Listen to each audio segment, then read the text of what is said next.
Bhopal WCR apprentice 2026। दोस्तों, अगर आप रेलवे से अप्रेंटिस की तैयारी कर रहे हैं तो खासकर भोपाल से ये वीडियो आपके लिए बहुत इंपॉर्टेंट होने वाली है, क्योंकि आज हम बात करने वाले हैं भोपाल अप्रेंटिस 2026 के बारे में।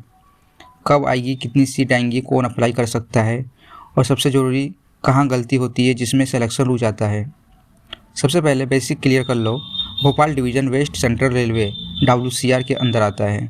WCR में आपका 3 डिवीज़न होते हैं। देखिएगा कौन कौन से। भोपाल, कोटा, जबलपुर। मतलब जब भी फॉर्म भरेंगे तो आपको ये डिवीज़न देखेंगे, यहाँ गलती नहीं करना है आपको। Last time WCR apprentice notification 2023-24 में आया था। उस समय लगभग 3000 प्लस सीटें निकली थी। इसमें अलग अलग ट्रेड और डिवीज़न में भर्ती हुई थी और उसके बाद अब 2025 में कोई भी भर्ती नहीं आई है, इसलिए बहुत स्टूडेंट कंफ्यूज है कि अब कब आएगी। अब सबसे इम्पोर्टेंट सवाल, अगली भर्ती कब आएगी। तो रेलवे के पिछले पैटर्न को देखते हुए अप्रेंटिस हर साल नहीं आती है।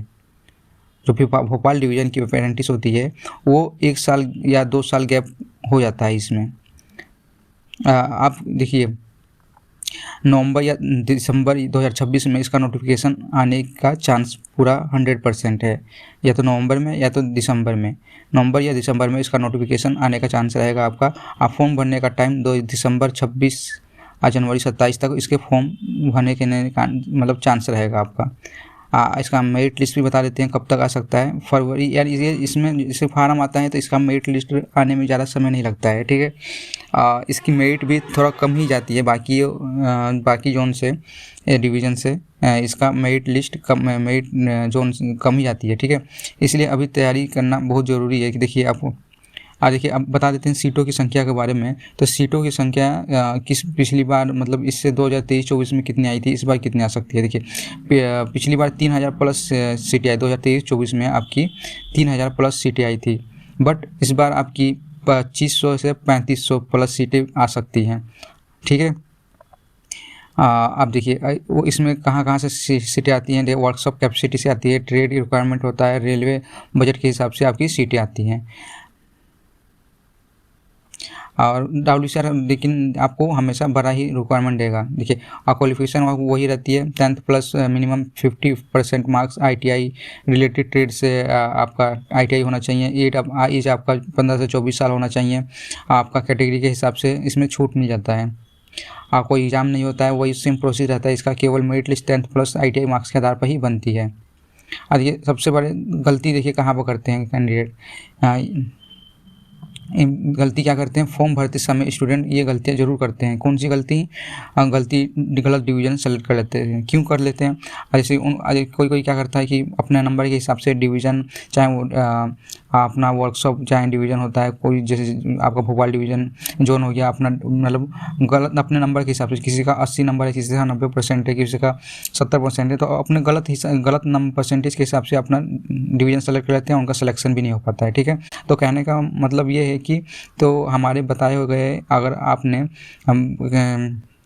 रूल को फॉलो किया, अगर आपने हम बताएंगे कि इस यहाँ से इतना फॉर्म डालना, यहाँ से इतने कैटेगरी वाले फॉर्म डालेंगे, यहाँ से इतने कैटेगरी वाले फॉर्म डालेंगे, तो कोई भी कैंडिडेट को दिक्कत नहीं होने वाली है ना।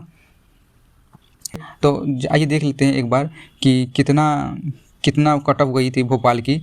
कट ऑफ के बारे में जान लेते हैं, ठीक है।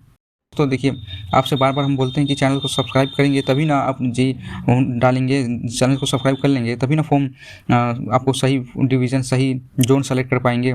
वैसे तो डालने को तो सभी फॉर्म डाल रहे हैं लगातार, 1 से 2 साल से 3 साल से सब फॉर्म डाल रहे हैं। कहाँ से फॉर्म डाल रहे हैं, हो पा रहा है नहीं हो पा रहा है, सब परेशान हैं। आप देखिए हमारे द्वारा जो जुड़े हैं कैंडिडेट, जब से ही जुड़े हैं, लेकिन उनसे पूछिए किसी का 68, 69 और 75 जिसका परसेंटेज था उनका भी सिलेक्शन हुआ है। देखिए नहीं हो रहा है तो देखिएगा, कमेंट में जाके देख लीजिएगा कितने कैंडिडेट का सिलेक्शन हुआ है। वीडियो देख लीजिएगा, हम हर जोन का WR का जैसे बताए थे, हम सबका बताते हैं, वीडियो बताते हैं कि इतने नंबर रहेगा तो कहाँ से सिलेक्शन होगा, ठीक है। देखिएगा आप देख रहे होंगे यहाँ पर दिखा रहा है, यहाँ पर 2024-25 का कट ऑफ दिखा रहा है। तो 24-25 का क्यों दिखा रहा है, क्योंकि 2024-25 यानी 24 में फॉर्म आया था, वही तो बताया था आपको, 2023-24 में फॉर्म आया था, यानी 24 का यहाँ पर दिखा रहा है कट ऑफ। अब देखिए जान लेते हैं, और यहाँ पर देख लीजिएगा इसका जब 24 में कट ऑफ यहाँ पर दिखा रहा है फॉर्म का। अब देखिए इसका मेरिट लिस्ट कब आई थी, 24 वाला फार्म क्या मेरिट लिस्ट कब आई थी, 25 में आई थी, 2025 में मेरिट आई थी, है ना, 2025 में 21/1/2025 में इसकी आपकी वो आई थी, कट ऑफ आई थी, ठीक है, 24 वाले फार्म की, समझ गए आप।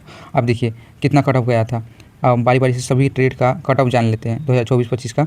अब देखिएगा ये आपका ट्रेड दिया गया है, यहाँ पर आपका कैटेगरी है, यहाँ पर आपका दिया गया। अब देखिए पहले जानते हैं एसी मैकेनिक का, देखिए गया है 82.07 गया है, एसटी का ये देख लीजिएगा, ओबीसी का देख लीजिएगा, ईडब्ल्यूएस का देख लीजिएगा, ठीक है। और देखिए मेन अब वीडियो ज़्यादा लंबी हो जाने के कारण ये छोटे मेन जो आपका ट्रेड हो उसका हम वीडियो मतलब कट ऑफ बता रहे हैं, ठीक है। अब देख लीजिए सबसे पहले कारपेंटर का देख लीजिए 62.58 पे गई थी जनरल की, एससी की 62.583, ठीक है, और ओबीसी की आपकी 56.7 पर गई थी कट ऑफ 24-25 की, है ना। अब देखिएगा इलेक्ट्रीशियन की गई, देखिए इलेक्ट्रीशियन की कट ऑफ अभी देखिए 24-25 में कितनी हाई गई है, 83.25, 80.98, 91.98 की गई है एससी की, और एसटी की गई है 76.53, ठीक है, और ओबीसी की गई है 81.79, ओबीसी की गई है 81.7, ईडब्ल्यूएस की देखिए 73.98 गई है ईडब्ल्यूएस की, ठीक है। अब देखिएगा इलेक्ट्रॉनिक्स मैकेनिक की कितनी गई है 77.38, जनरल की, एससी की 75.56, एसटी की गई है 60.96, और ओबीसी की 73 आपकी 73 पॉइंट कितनी गई है ओबीसी की 78.78, ठीक है।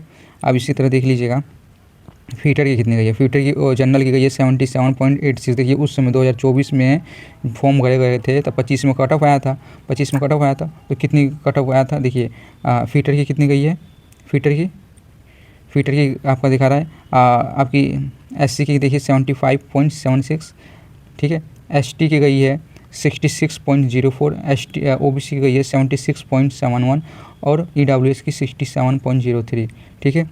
इसी तरह पेंटर का देख लीजिएगा, पेंटर की ज़्यादा सीटें आती नहीं हैं, 61.79 गई है, ठीक है। अब वेल्डर, एक बार वेल्डर की देख लेते हैं, वेल्डर की कितनी गई है 76.75 आपकी जनरल की गई है, और 74.9 की गई है आपकी एससी की, एसटी की 69.17, एसटी की, ओबीसी की 75 गई है वेल्डर की, और इसकी गई है ईडब्ल्यूएस की 69.13, ठीक है। इसी तरह वायरमैन के देख लीजिएगा, वायरमैन की इतनी गई है इसकी जनरल की, एससी की, एसटी की, और ये ओबीसी की, ये ईडब्ल्यूएस, ठीक है।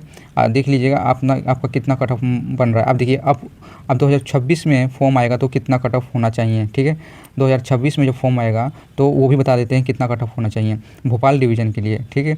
कट ऑफ अब तो हाई आ रहा है, तो अब कितना होना चाहिए, फीटर का देख लीजिएगा, फीटर का बता दे रहे हैं, फीटर का कितना होना चाहिए, फीटर का होना चाहिए कम से कम 84 प्लस, जिसका होगा उसका फर्स्ट डीबी में हो जाएगा, 84 वाले को फर्स्ट डीबी में होगा, ठीक है।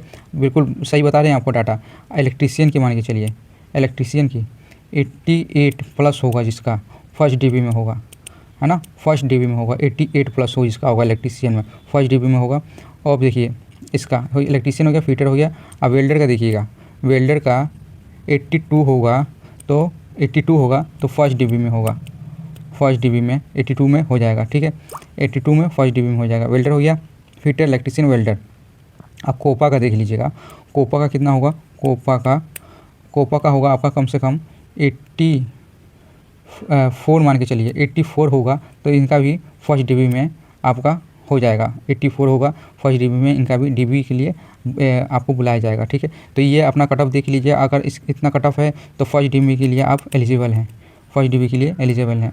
और सेकंड डीबी के लिए आप पूछेंगे तो सर सेकंड डीबी के लिए कितना नंबर चाहिए, तो कमेंट करिएगा कि सर हमारा इतना परसेंटेज है और हमारा इतना परसेंटेज है, क्या हमारा सेकंड डीबी में चांस बनेगा। और अब देखिए सेकंड डीबी में हम आपको बताएंगे नहीं, हम कमेंट में ही बताएंगे कि हाँ आपका सेकंड डीबी में चांस बनेगा कि नहीं बनेगा, ठीक है।